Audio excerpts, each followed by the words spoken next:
alaikum student. We have started infectious diseases from the medicine, and today we are going to discuss about the chicken pox and the shingle. We will start our lecture from a history. In the history, there is a 60-year-old diabetic female presented to the OPD with a 3-day history of rash on the right side of the chest.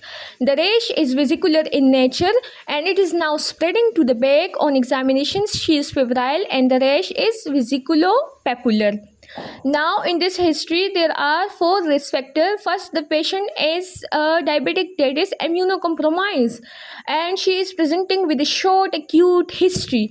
And there is unilateral rash, that is, there is rash on one side of the body and it is spreading on the same side, and it is vesicular in nature. So, the rash which is vesicular in nature, which is unilateral, which occur at the age of 30 in immunocompromised person, is basically a rash of shingle. Why shingle?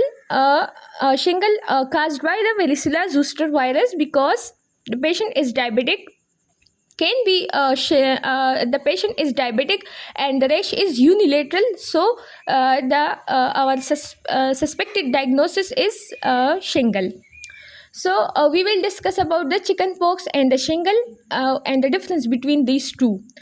These are basically caused by an agent called the varicella zoster virus. But when this virus causes the infection for the first time, when it causes infection for the first time in children or in adult, then the infection is called primary infection or the chicken pox. But this virus after the primary infection lie in some dorsal ganglion cell and can reactivate. This virus after the first infection persist in the latent form in the inactive form. The virus persist in the inactive form in the dorsal root ganglion of sensory nerve. In the sensory nerve, in the dorsal root ganglion of the sensory nerve, the virus lie in the inactive form after the first infection, after the primary infection, and this can reactivate later in the life if the patient is diabetic, immunocompromised, severely ill, pregnant, or very elder patient. This virus can reactivate and can result in an infection, and when this virus reactivate, this can cause shingle infection or varicella zoster infection. So our diagnosis is shingle. These are the features of shingle. But if this virus causes infection for the first time, the clinical features will be a bit different and the infection will be called chicken pox. Now, what is the mode of transmission of the virus? It can be aroused into the respiratory tract, can be transmitted by direct contact. Severity is less in children, but it is more severe in adult and pregnant. And the clinical feature of the chicken pox, the clinical feature of the primary infection, that is the clinical feature of the first infection. These are the clinical feature of the first infection. For the first time, if the infection occurs, there is an incubation period of 11 to 20 days.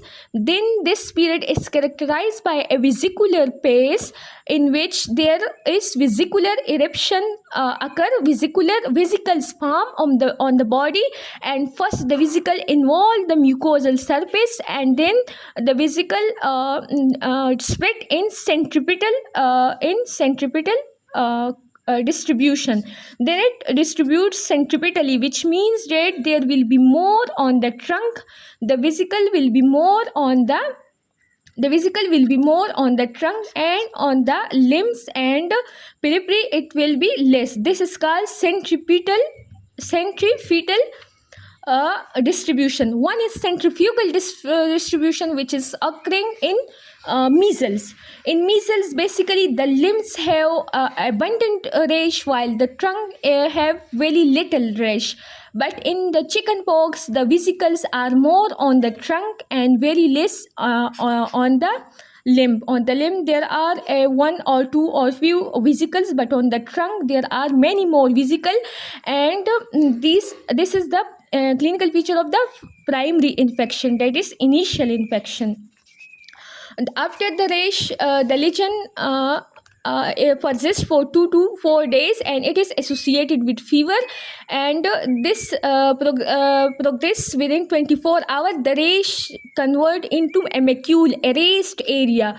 Erased area, first rash occur, and within 24 hours, the rash convert into a macule, pink raised area, and then it form a vesicle. A vesicle is a small fluid containing cavity, or it can cause a pustule. Pustule is a pus containing cavity. If this cavity contain pus, which means dead cell and virus, this will be called pustule. But if this cavity contain only serous fluid, clear serous fluid, then it will be called vesicle. So first a rash occur, a red area occur, then this red area get raised and pink in color, this is called macule, and then it form a fluid filled cavity called the vesicle. And after that, the crusting of the vesicle occur by fibrosis, and by contraction, the crusting occur. So it is associated with fever. The third complaint is intense itching, and this intense itching leads to scratching of the skin, and due to that scratching, the patient can get secondary bacterial infection.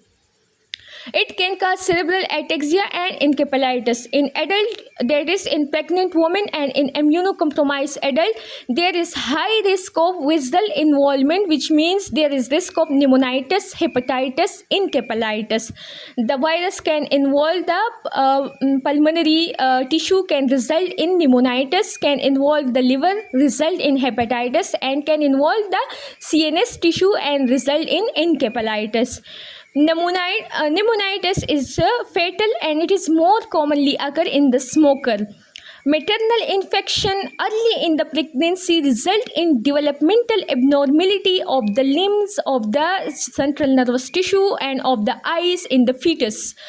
And within 5 days of the delivery, if the neonate get the infection from the mother, then it will cause visceral involvement in the neonate and will result in hemorrhage. So in the child, there is rash, fever, itching, and secondary bacterial infection can occur. In the adult, pneumonitis, hepatitis, and encephalitis can occur, that is visceral involvement. And in the neonate, visceral involvement plus hemorrhage can occur if the neonate get infection from the mother after 5 days of delivery. Then visceral involvement, that is pneumonitis, hepatitis, encephalitis can occur in the child, as well as hemorrhage can occur, and this can lead to the death of the child. For the diagnosis is basically on clinical background, that is on examination and history base. We will recognize the rash by examination, and for confirmation of our diagnosis, we can do direct immunofluorescence test to detect the antigen of the varicella zoster virus. We can do PCR to detect the DNA, and for PCR we can aspirate vesicular fluid, and in that vesicular fluid we can detect the DNA by PCR test. In the serology, we can identify seronegative individuals who are at risk of infection.